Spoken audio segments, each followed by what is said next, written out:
Guys, mag-rides na sana ako. Yan oh, nakabihis na nga tayo, nakaligo na. Kaso guys, nag-aalala ko sa motor ko, itong big bike na to.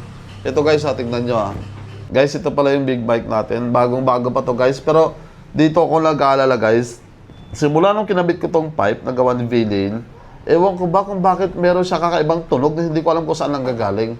Tingnan nyo guys ha, pag bubuhayin ko yung motor, ito guys ha, tingnan nyo ha, bubuhayin ko yung motor, meron siyang tunog na kakaiba, tingnan nyo ha.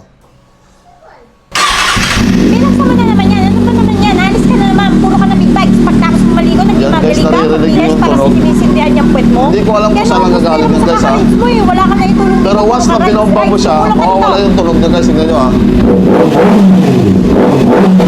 Ano? Wala ka talaga gagawin dyan? Araw-araw mo na yung ginagawa. Gusto mo Pero pag hindi siya binobomba, dyan yung puro ka tunog big niya. bike. Big bike.